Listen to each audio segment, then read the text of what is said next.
दा दौरे ए दौर पुर फितन दौरे, हर पासे फितने ने। अल्लाह अकबर, किते गुनाहां दा फितना है, किते औलाद दी नाफरमानी दा फितना है, किते औरत दा फितना है, किते माल दा फितना है, किते मेरे मोहतरम भाइयों ए दुनिया दी ऐशो इशरत दा फितना है। ये सारे फितनियां दा मुकाबला उस वक्त ही हो सकता है जो बंदे नू सही मानियां दे अंदर मार्फत इलाही हासिल होए। मेरे मोहतरम भाइयों, नबी अलैहिस्सलातु वस्सलाम ने फरमाया कि अलामत क़यामत चो एक अलामत ये भी है कि इल्म नू उठा लिया जाएगा।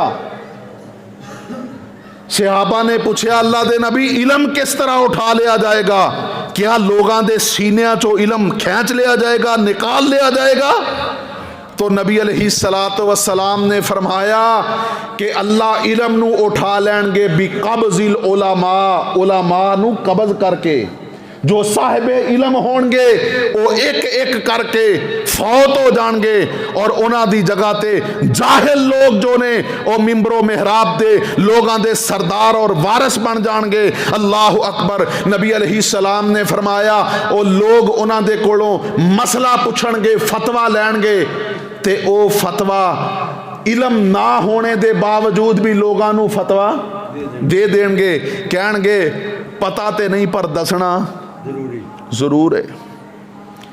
जबकि जो साडे बड़े मुहद्दिसीन सी, अगर उन्हां दे कोलों कोई मसला पूछा जाता, खा वो मामूली जी बात हुंदी, इल्म दे अंदर ना हुंदी, ते फरमाया कर दे कि मैनू इहदे बारे इल्म नहीं है।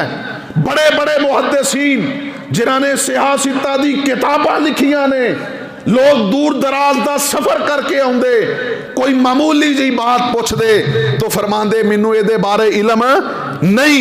लोग कहिंदे कि शेख साहब इतना लंबा सफर करके ये साइल तुहाडे कोल आया है ते तुसी उन्होंने ये गल कह के टाल दिता है कि मैनू इहदे बारे इल्म नहीं। ओदा सफर ते वेखो, ओदी मेहनत तो देखो, और तुसी इतने बड़े आलिम हो, तुहाडी इहदे अंदर तनकीस है, तुहाडे ते तनकीद होएगी कि इतना बड़ा आलिम और इस छोटे जे मसले दा इल्म नहीं है। फरमाया कर दे कि मैनू इस बात दा कोई मलाल नहीं कि लोग की कहणगे।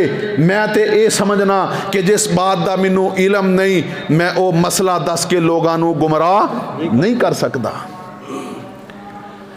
फरमाया कि उलमा नू अल्लाह रब्बुल आलमीन कब्ज़ कर लैणगे, उलमा दी वफात हो जाएगी और उन्हां दी जगह ते जाहिल लोग वो लोगों दे सरदार बन जाएंगे। लोग उन्हां तो मसाइल पूछणगे, ये बगैर इल्म दे लोगों नू फतवा दे देंगे। और हदीस के अल्फाज ने जल्लू फ़अज़ल्लू, ये खुद भी गुमराह होंगे और लोगों नू भी गुमराह करेंगे। मेरे मोहतरम भाइयों, ए दुनिया ते इस वक्त जो फितने ने, और अल्लाह दी कसम है हर फितना दूसरे फितने नालों बड़ा महसूस हुंदा है। अल्लाह रब्बुल आलमीन अपनी रहमत फरमाए और सानू ऐसे पुरफितन दौर दे अंदर अल्लाह रब्बुल आलमीन साडे ईमान इज्जत व आबरू दी हिफाजत फरमाए। बहुत मुश्किल है मेरे मोहतरम भाइयों, लेकिन अगर इन्हां फितनियां दा मुकाबला करना है तो इल्म होना जरूरी है। मैं एक बात दी सिर्फ तरफ तवज्जो दिलावांगा कि जिस वक्त दज्जाल दा फितना आएगा, और नबी अलैहिस्सलाम ने फरमाया कि दज्जाल दे फितने तो बड़ा कोई दूसरा फितना नहीं है। शरीयत ने ये इल्म दिता है कि ओदी ओ एक अख तो काना होएगा और ओदी पेशानी ते अल्लाह रब्बुल आलमीन दी तरफों काफिर लिखिया होएगा। अल्लाह अकबर कबीरा। मेरे मोहतरम भाइयों, जिस बंदे नू दीन दा इल्म नहीं होएगा, दीन दी मार्फत नहीं होएगी, अल्लाह रब्बुल आलमीन दी शरीयत दा ओदे कोल इल्म नहीं होएगा, मेरे मोहतरम भाइयों, ओ दज्जाल दी उन्हां करामात नू देख के ओनू अपना रब समझ लेगा। और जिहदे कोल दीन दा इल्म होएगा, अल्लाह रब्बुल आलमीन अपनी रहमत दे नाल उसनू दज्जाल दे फितने तो महफूज फरमा लैणगे।